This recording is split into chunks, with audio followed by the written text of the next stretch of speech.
I'm often asked how I ended up in the nonprofit world and at UNICEF, and I honestly don't know. Most of my dream jobs have come through coincidence or by being in the right place at the right time.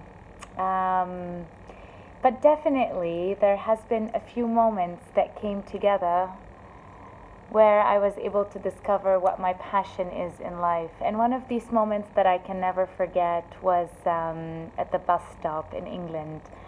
I had just moved to England for grad school, and it was the first couple of days I arrived, and it was one of these days.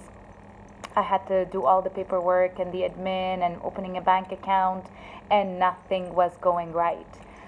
And I ended up missing my bus home because I was standing at the wrong place, and I was just so frustrated. Then it started raining and I felt wet in my feet because I wasn't wearing the right boots. It was just crazy.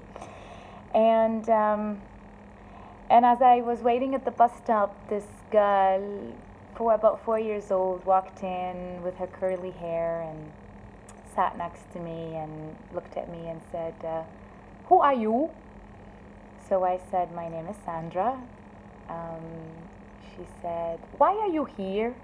And normally I love kids, but it just wasn't a day to engage. And I said, "Well, I just moved to England for grad school." And then she said, "Would you like a cup of tea?" So I said, "Sure." So she turned around and she pretended like she was making a cup of tea, and she gave it to me. And she said, "Would you like some sugar?" I said, "Yes, just a little bit because I'm watching my weight." And here we were, two strangers at the bus stop drinking an imaginary cup of tea, and sip by sip.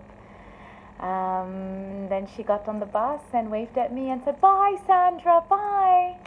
She was just like a ray of sunshine in my rainy day. You know, she came out of nowhere and asked the most fundamental questions one must ask. Who are we? Why are we here? And what can we do to make a small difference in someone else's life? What is our cup of tea? Whatever it is that is your cup of tea, know that it is the only way we will change the face of this earth. I think for me that was a moment I realized it is these small gestures done with love that make a world of difference, whether it's greeting a waiter or a cashier who's had a long day, smiling at them, whether it's an act of kindness or a gift to someone that you really love, or even driving your kids to school and making it a point to have a meaningful time with them. You know, whatever it is that's your cup of tea, just know that it's doing good. Salam.